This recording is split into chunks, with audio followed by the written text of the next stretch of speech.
taking roll call. Andy Franklin. Here. And Molly Krychowik is here. We've got a big group today, you guys. All right, so approval of the agenda. Is there a motion? I would make that motion. I'll second it. Voice vote, all in favor? Aye. Aye. Okay, excellent. Moving on to new business, cost of living increase. So I just wanted to start bringing it to board's radar. I don't know if you've seen a lot of the articles that are coming out that we are looking at a significant cost of living increases. I included in the document a spreadsheet just showing the changes over the last 20 plus years. And then also just kind of a highlight showing that as of right now, the projection looks to be between 4.56 and potentially 5.25. And that would be a really big hit for us, especially with the fact that we're not getting any additional funding from the state. So I know Allison and I want to start having conversations, put together some scenarios of different things that we can do potentially, because the district doesn't have a salary schedule. It makes it tough to be able to just do one flat percentage across the board. So we want to come up with a couple of different scenarios of what we could do, and just talking with some districts in Milwaukee County, Waukesha County, a lot of them aren't really going anything below, like above 2.5 to 3%. Like across the state, it sounds like a lot of districts are in that same boat of 2 to 3% is really where they're sitting, because everyone's kind of trying to figure out how to make the budgets work in the next couple of years. So I just wanted to put it on the radar, and I think we were hoping to do December, but I think it'll end up being January just to give us a little bit more time to put together the scenarios. So in January, before our meeting, we'll just have some of the scenarios, what we can do with the different percentages, what it would look like. We have some creative ideas that we want to try to make it work, because we definitely want to make sure that we're staying competitive with the local districts, and also it'll give me a little bit more time to know where our insurance is going to be at too.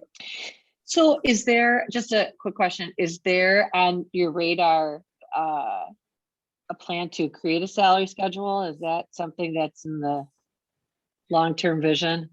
Or not that long-term. It's definitely something we want to have sooner than later.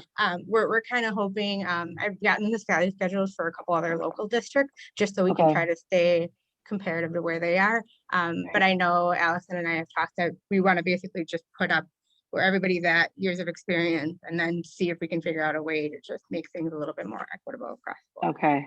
All right. That's going to be a ton of work. Yeah, when we were doing all that hiring this summer, we in a very informal way created a salary schedule just for like us, as we were negotiating with people and so many hires. We just wanted to get an idea of like, okay, this is a comparable and about what you'd pay a brand new teacher. And then we just kind of like, added like 1,500, like it was nothing super formal, but we wanted to have some sort of an idea compared to districts around us, what we should be offering people. So it wasn't just because it was cutthroat, you know what I mean? Like teachers, they know there's a shortage. So they're really like, oh, I applied here and they offered this and I applied there. So it was a really tough summer trying to negotiate. So we wanted to have some sort of, so that we weren't just all over the place, so that we could be somewhat consistent. So with the new people we hired, I feel like there's at least a little bit of consistency and equity in there and how we did it. Now it's just getting all the people that were here already, trying to close the gap for some people, because there are some discrepancies and like years and experience and what this person might make and this person might make. It's not, so that's gonna be a multi-year process, but that's why potentially looking at even a range this year, just so that we can close the gap for some people too.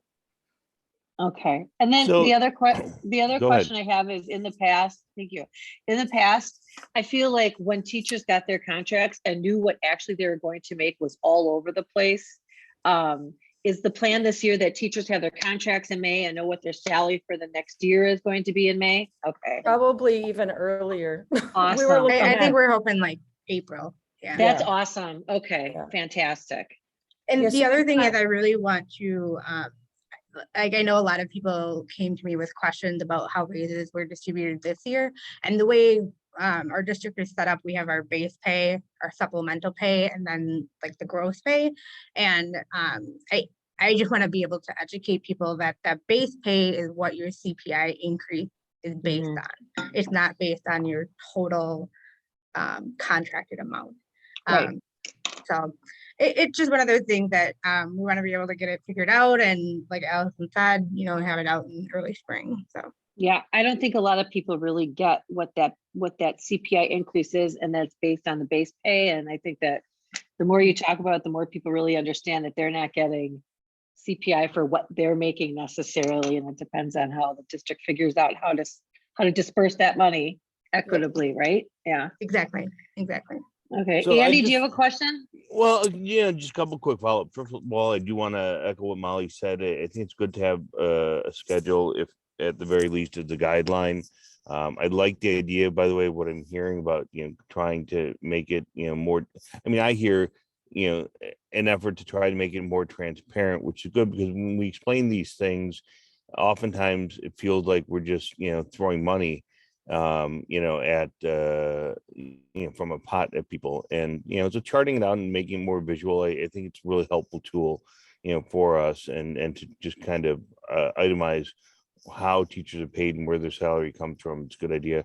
A long time ago under Act 10, I think any schedules kind of disappeared. You know, we've had, you know, frankly, I mean, we had base pay, we've had step ups and whatnot. And I think that it'd be good for the board as a whole just to get a refresher about what we've been doing, you know, as well, just because I think that it gets lost. I think that we've been looking at things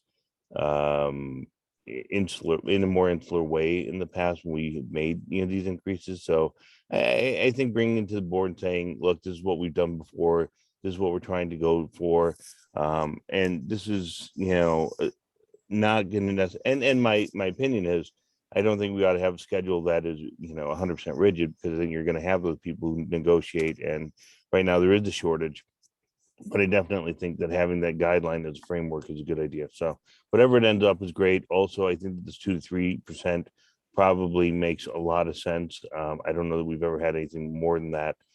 Anyways, it's entirely possible, but you know, you want to be competitive, but you also want to be careful, and so we do have to balance those interests. That's all. And it's also interesting, and I think maybe just some education around. So you've got cost of living increases, and we're obviously dealing with inflation. We're obviously dealing with prices going up, but it's not the same if you're somebody making minimum wage versus if you're somebody, you know what I mean, at the top of the teacher pay scale. Like, so to say it's a straight percentage increase for everybody based on what they make doesn't necessarily do what cost of living is supposed to do. Do you know what I'm saying? Like, some people are fine with increase, you know what I mean? What they're making now, they're not gonna. So just doing some education around what it really means, and being really transparent around comparables, which has been helpful, even with sub pay, because there's such a sub shortage. And so there was an idea that we weren't paying enough. So then Lindsay threw all of that information together to share with the teachers to say, no, actually, we're pretty competitive with what we pay subs. It's just there's a shortage, you know, so just really continuing to educate and be totally transparent. I agree. Okay, if there isn't anything else about cost of living increase, we'll move on to parent teacher conferences. So I mentioned this a bit in the past. So this calendar and next year's calendar, and so we'll just talk about this year's calendar, but it's just something that we'll have to look at too. The way that parent teacher conferences were scheduled for fall was really hard on teachers. And I wish I would have noticed it in the summer, because I would have tried to remedy that. But it was a full day of teaching with students, then a full night of conferences, then the next day was a full day of teaching with students and a full night of conferences, and then like a half a day without kids and conferences.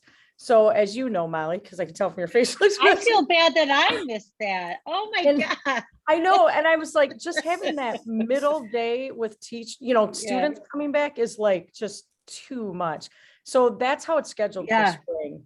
So I was like, okay, that we have to remedy that. So we came up with some scenarios. We had 4 different scenarios. One of them was like, move one of the late nights and have late nights on different weeks. We had two different versions of that, actually. The hard thing is it's March, so you're kind of butting up into spring break, so you don't want to move one of them to the next week necessarily, because people might start taking off. The other one was, we already have Friday off for students, so we thought, do we make that a full day? But then the problem is night attendance seems to be a little bit heavier than daytime attendance. So we looked at 4 different scenarios. We ran them by administrative team, we ran them by the association, and we landed on, and we actually have enough minutes to do this, and I think it would be a minimal disruption for families, especially since we're talking March. So the plan would be to, on that Thursday, so we would have, let me see, an early release. So there'd be no conferences Wednesday night. That would just be changed. So they would have kids all day Wednesday, normal school day. Thursday, they would have kids for half a day. So kids would do an early release, which would give us conferences at Parkway from 12:30 to 7:30 p.m. Conferences at Glen Hills from 1 to 8 p.m. And then the next day would stay what it's originally planned, with conferences from 8 to noon and no students. So the only change would be changing that Thursday to an early release. Okay, that is a long time for conferences. Well, I recognize that, like, it's a different beast at the younger grades. I like that. The other beast too is with COVID. So even at Glen Hills, they tried to minimize how many people were in the building at a time, which meant we needed more time. Do you know what I mean? So like, I think that time will be used. Is there an offer for parents to meet virtually too? Yeah. Okay. And then that Friday where it says 8 to 12 and no students, what's the expectation of staff after noon? They're done to sort of make up for that evening. Do you know what I mean? So there's no professional development. They get to go home and start their weekend early. Perfect. Okay. So the only change for parents would be that Thursday would become an early release. So that would be like the adjustment for parent schedules. So I want to bring it to the December board meeting, because then if everybody's good with that calendar change, I can let the parents know like right away. And plan ahead of time. Okay. All right. I like that. Andy, do you have any questions or comments about that? I do not. It sounds like a good plan. I think that I forgot. Sorry, I forgot to mention 4K would actually be off, because the early release for 4K doesn't really make sense, because there's an AM and a PM. Plus those teachers need more time because they have 2 classes. You know what I mean? They have double the kids to see. All right. I'm sorry, Andy, were you going to say something? Sorry, Andy. No, I just, right now I know that the conference schedule can be kind of harsh with parents, just in terms of, well, I think that COVID and having very short, conferences, it's not an ideal circumstance. And so, if you're going to do this, if I'm not missing something, it sounds like there's going to be, more days on which it happens. Maybe there's going to be more flexibility in terms of scheduling too, or maybe there's possibility for some buffer in case people can't make the allotted time. So to me, it sounds like, there are some options here to make it better, not just for teachers, but in turn also for families. Yeah. And like Molly said, with the virtual option, like, I'll be honest with you, I did a 15-minute conference at work on my lunch with my kid. I did because I could do virtual. So that was so nice. And it gives every hour of the day is available. So that first day you've got that 1 to 8, and the next day you've got 8 to noon. So that means you're really offering 8 a.m. to 8 p.m. Do you know what I mean as availability? Yes. Hopefully that helps the schedules for families. Really. And like, even if someone has a commute on their way to work, they can just dial in and talk that way. I mean, I think that, and I hope that parents recognize that they also need to be creative in this, because we have this technology. They can be flexible, because obviously we can't have our teachers be at school multiple nights to make accommodations. So I hope that parents utilize that virtual option just to meet with their teachers. Okay, and then item C is schedule future committee dates. Yes. So when we talk about our personnel and finance committee after the holiday, I'm just hoping we can nail down like a consistent date and time that works for you guys. And since I have you in the same space, Yes. We'll talk about it now. This works for me. And I'm guessing that for Molly, it's sometimes easier to do it first thing in the morning. Well, okay, let's talk about that for a second. Is this an option that we want for this committee through April, is to meet in the morning? Because I can do that. Okay. Oh, good. Is 7:30? Okay, is 7:30 too early? I No. can get my butt out of the house. Okay. Okay, because I could do it at 8. I mean, if 8 is a little better, that works for me too. If you would rather prefer to start at 8. Whatever you think, Andy. I'm good. We're good. So let me tell you about ye olden days when I first got on the board. There were committee meetings that we had that were at 7:30, and sometimes with the kids and with my work schedule, going to court all the time, it was impossible to make a 7:30. Things for me have been a lot better and a lot different since then. So I can do a 7:30. I can do whatever makes it easiest. And sometimes 7:30 works better if there's a hot issue and some parent wants to be involved too. So if you want And to do even 7:30, staff. Yeah, seeing like Right. Denise on, you know what I mean? 7:30, Yeah. I think is better for if teachers want to log in. Okay. All yeah, right. Well, let's do 7:30. I will say that this 7:30 time works for me on better days than others. And so here is my question. I want to nail down dates as long as I am on this committee. So do we want to hammer all of these out right now, or can I just send like dates that work in January, February, March, April, and we come to a conclusion and wrap it up and make it's a non-negotiable that these are going to work. Does that work for you, Andy? yeah, it does. I think it's a good idea to do it that way. And then Okay. the other part of this is we used to have those times for committees listed on the schedule, on the calendar. And so we now I think it's time to start working back towards that. So Agreed. Okay, so what I'll do is schedule January 3rd, June, Molly. I know that you're through April, but I think it would be nice for families to have like for the rest of the school year. Do you know what I mean? Just here's the dates. Yes. It might not be like the 3rd Thursday of every month, but at least like, just for my schedule, but it'll be there and it'll be done. So, all right. So do you want me to just send you guys dates that work and then we can just work off of that? That sounds okay. Good. All right. I can do that today. I will make sure that that's done. So it would be nice that by the beginning of the week next week, we have them all through June. That sounds awesome. Okay. Yeah. Cool. And then they'll be in my calendar too, and it'll be non-negotiable and they'll be all done. Yeah. I like this time too, actually. It really works for me. I would just add, I don't know if June would even be an issue because I don't know if we'd have a finance committee meeting because that's when I do the budget presentation. Oh, okay. So it might only be 1 month that would be. Okay. Fun. So I'll do January through May then. Yeah. And I think having that flexibility too, to come together a couple weeks before. And if there's really nothing, you know what I mean? Not to meet, just to meet, you know what I mean? Like, and to determine, like, we've got all these dates, but if there's a month where Lindsay's going to have it all in the regular board meeting, then we just, don't have that one. So, but at least then we're not going back and forth every month about what works. So the date today is right around the 2nd. So what I'll do is I'll look at like that first week of each month. Would that be is that the best? Right? Okay. Sure. All right.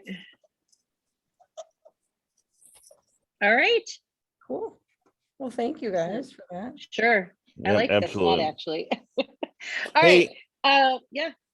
Well, no, it's off point. We can adjourn first, but I had a follow-up question for Allison on scheduling. That's not on the agenda.